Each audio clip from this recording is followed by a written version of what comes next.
Hello my dear students, मैं commerce वाले गुरुजी। हम कर रहे हैं बीकॉम के लिए फाइनेंशियल अकाउंटिंग नाम का सब्जेक्ट।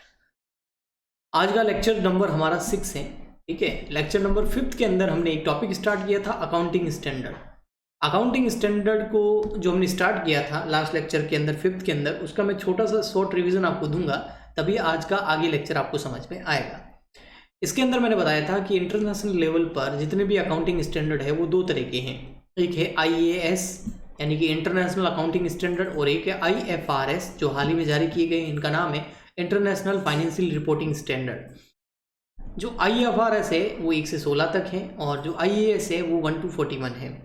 इनको इशू करने वाला जो बॉडी है या बोर्ड है उसका नाम है IASP यानी कि इंटरनेशनल अकाउंटिंग स्टैंडर्ड बोर्ड, और इसका कॉन्स्टिट्यूशन किया था IASC यानी कि इंटरनेशनल अकाउंटिंग स्टैंडर्ड कमेटी द्वारा। इंडिया की बात करें तो यहाँ पर अकाउंटिंग स्टैंडर्ड हमारे जो पहले लगते थे वो थे AS यानी कि अकाउंटिंग स्टैंडर्ड, वो 1 से 32 थे। और इसको जो है अकाउंटिंग स्टैंडर्ड को जो बनाया है वो बनाया है अकाउंटिंग स्टैंडर्ड बोर्ड द्वारा, ASB अकाउंटिंग स्टैंडर्ड बोर्ड। और इस अकाउंटिंग स्टैंडर्ड बोर्ड का जो गठन है, कॉन्स्टिट्यूशन है, वो ICAI ने किया यानी कि institute of chartered accountant of India ने। जब IFRS आए और IAS आए तो इसे इंडिया में भी अप्लाई करना था। जो भी IFRS हैं, इंटरनेशनल फाइनेंशियल रिपोर्टिंग स्टैंडर्ड थे जो 1 से 16, उसको कोई भी कंट्री दो तरीके से अप्लाई कर सकती थी। एक तो एज इट इज, जो इंटरनेशनल लेवल पे IFRS है उसको अडॉप्ट कर दे, है ना, उसको गोद ले ले पूरा का पूरा एज इट इज।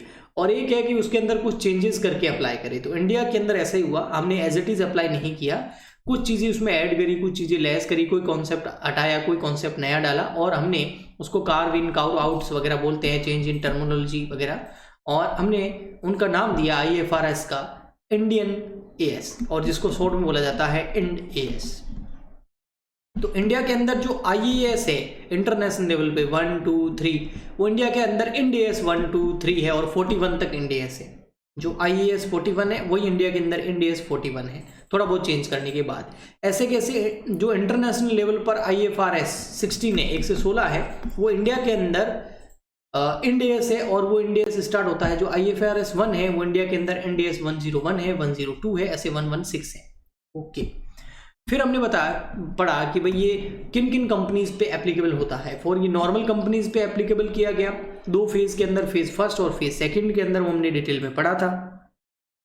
फेज 1 के अंदर वॉलंटरी किया गया, स्वैच्छिक किया गया 1 अप्रैल 2015 को, और 1 अप्रैल 2016 को मैंडेटरी किया गया उन कंपनीज के लिए जिनकी नेटवर्थ 500 करोड़ या उससे ज़्यादा है। फेज सेकंड के अंदर सभी के लिए मैंडेटरी कर दिया गया उन कंपनीज के लिए जो लिस्टेड है शेयर मार्केट के अंदर, या फिर उनकी नेटवर्थ 250 करोड़ से ज़्यादा है अगर वो अनलिस्टेड है तो। उसके बाद एक बार इंड AS अप्लाई होने के बाद फिर उसको आप रिमूव नहीं कर सकते, वो आपको हमेशा अप्लाई करने पड़ेगी, कंटिन्यू करने पड़ेंगे। NBFC कंपनी के अंदर भी जो इंड AS है वो 2 फेजेस के अंदर इशू की गए। NBFC मतलब नॉन बैंकिंग फाइनेंस कंपनी, उसके अंदर फेज 1 और फेज सेकंड। फेज 1 के अंदर जो मैंडेटरी किए गए 1 अप्रैल 2018 के अंदर उन NBFC के लिए जिनका नेटवर्थ 500 करोड़ या उससे ज़्यादा है, और फेज सेकंड के अंदर 1 अप्रैल 2019 के अंदर अप्लाई किए गए उन NBFC के लिए जो लिस्टेड है या फिर अनलिस्टेड है तो उनका नेटवर्थ 250 करोड़ से ज़्यादा है।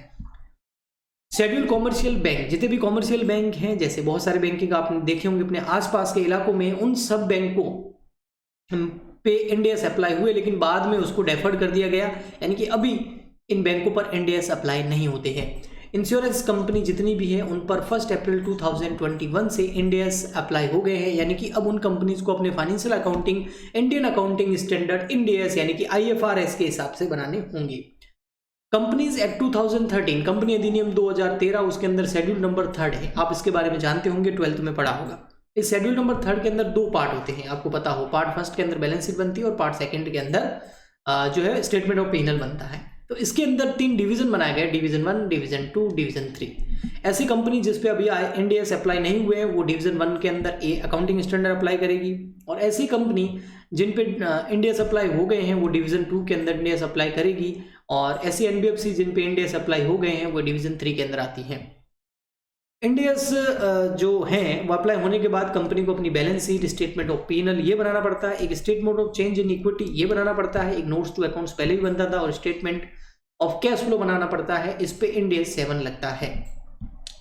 बैलेंस शीट के अंदर थोड़ा बहुत चेंज हुआ है। बैलेंस शीट आपको याद है तो आप मेरी चीज़ को अच्छे से समझ पाएंगे। उसमें बैलेंस शीट जो कंपनी की बैलेंस शीट बनता था, पहले उसमें इक्विटी एंड लायबिलिटी हेड आता था, फिर उसमें एसेट आता था। अभी उल्टा हो गया, पहले एसेट आएगा फिर इक्विटी एंड लायबिलिटी आएगा। तो फर्स्ट हेड एसेट है, सेकंड इक्विटी एंड लायबिलिटी है, यहाँ टोटल होगी जो अलग बात है। अब इक्विटी एंड लायबिलिटी के अंदर आपको पता है 4 हेड होते थे। एक होता था शेयर होल्डर फंड, एक होता था एप्लीकेशन मनी पेंडिंग अलॉटमेंट, और एक होता था नॉन करंट लायबिलिटी और करंट लायबिलिटी। उनके अंदर सब हेड भी होते थे। तो शेयर होल्डर फंड जो है अब वो नाम चेंज हो गया है, उस नाम की जगह इक्विटी लिखना है ओनली। और शेयर कैपिटल जो है उसका नाम चेंज होकर इक्विटी शेयर कैपिटल हो गया है। और रिजर्व एंड सरप्लस का नाम चेंज हो गया, अब अदर इक्विटी हो गया है। पहले हम शेयर होल्डर कैपिटल के अंदर, शेयर कैपिटल के अंदर इक्विटी प्रेफरेंस दोनों को लिखते थे। अभी ऐसा नहीं है, अभी इक्विटी शेयर कैपिटल अलग आएगी और प्रेफरेंस शेयर कैपिटल जो है वो रिजर्व एंड सरप्लस की जगह जो आया है अदर इक्विटी, उसके अंदर आता है। तो अदर इक्विटी के अंदर रिजर्व सरप्लस भी आ गया, प्रेफरेंस शेयर कैपिटल भी आ गया, share application money pending allotment भी आ गया और share money against share warrant भी आ गया। ओके, तो कहने का मतलब शेयर होल्डर फंड के अंदर पहले 3 सब हेड होते थे, शेयर कैपिटल, रिजर्व सरप्लस और money received against share warrant. अभी ऐसा नहीं है, अभी शेयर होल्डर फंड का नाम चेंज करके इक्विटी हो गया है इंड एस के अंदर। और जो शेयर कैपिटल था उसका नाम चेंज करके इक्विटी शेयर कैपिटल कर दिया, उसमें केवल इक्विटी शेयर कैपिटल ही आएगी। और रिजर्व सरप्लस का नाम चेंज करके अदर इक्विटी कर दिया गया है, उसके अंदर रिजर्व सरप्लस भी आ जाएगा, प्रेफरेंस शेयर कैपिटल भी आ जाएगी, share application money pending allotment भी आ जाएगा और share money against share warrant भी आ जाएगा। ये सब कुछ जो मैंने बोला है उसी को समझ में आएगा जिसको कंपनी की बैलेंस शीट पहले वाली याद है। जिसको नहीं याद है बेटा उसको लगा होगा पता नहीं क्या चल रहा है। ओके, चलिए आगे चलते हैं। फिर हम बात करें आगे, तो स्टेटमेंट ऑफ पीएनएल के अंदर भी थोड़ा सा चेंज हुआ है। स्टेटमेंट ऑफ पीएनएल के अंदर आपको पता है पहले रेवेन्यू आते थे, फिर खर्चे लेस हो जाते थे, फिर प्रॉफिट बिफोर टैक्स आता था, फिर टैक्स लेस होता था, फिर प्रॉफिट आफ्टर टैक्स आता था। इसी तरीके का एक स्टेटमेंट ऑफ पीएनएल बनता था। अब उसके नीचे एक और स्टेटमेंट थोड़ा सा लंबा हो गया है और उसको बोलता है OCI, यानी कि अदर कंप्रहेंसिव इनकम। ये वो इनकम है जो अभी तक रियलाइज नहीं हुई है लेकिन इनकम हो चुकी है ना। इसके अंदर वो आइटम होते हैं अदर कंप्रहेंसिव इनकम है, अदर इनकम नहीं है। अदर इनकम तो इसमें आ जाएगी स्टेटमेंट ऑफ पीएनएल के अंदर, है ना। इसके अंदर item that will not be reclassified to PNL, जैसे ऐसे आइटम जो पीएनएल के अंदर रिक्लासिफाइड नहीं किया गया है या अभी तक वो रियलाइज नहीं हुए हैं, वो जैसे रिवोल्यूशन सरप्लस जो होता है वो यहाँ जाएगा।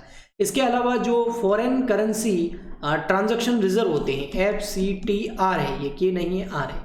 Foreign currency transaction translation reserve जो होते हैं वो यहाँ आ जाएंगे, तो OCT आ जाएगा टोटल आपका। फिर टोटल कंप्रहेंसिव इनकम आती है, वो कैसे, ये पैट ले लो और ये OCI यानी कि अदर कंप्रहेंसिव इनकम ये ले लो, इन दोनों को जोड़ोगे तो आपका टोटल कंप्रहेंसिव इनकम आ जाएगा। तो ये थोड़ा सा चेंज स्टेटमेंट ऑफ पीएनएल के अंदर भी हुआ है। आगे आ जाते हैं, ये रहे आपके सारे के सारे end S, list of Indian accounting standard. तो देखिए आप 101 है ना, ये है first time adoption of Indian accounting standard के ऊपर। 102 इंड एस जो है वो शेयर बेस्ड पेमेंट के ऊपर है। 103 बिजनेस कॉम्बिनेशन के लिए है। 104 इंश्योरेंस कॉन्ट्रैक्ट के लिए। इस तरीके से टोटल ये 116 तक जो है ये पता क्या है, ये वो इंड एस है जो IFRS थे। जो इंटरनेशनल लेवल पर जो 16 IFRS थे वो इंडिया के अंदर इंड एस नाम से 101 से लगाकर 116 तक 16 इंड एस हो गए आपके। और उसके बाद आगे के जो है ये सब आपके हो गए IAS, यानी कि इंटरनेशनल अकाउंटिंग स्टैंडर्ड जो थे उनको नाम चेंज करके क्या हमने दे दिया है इंड एस। तो वो 1, 2, 3 से लगाकर आगे 41 तक है।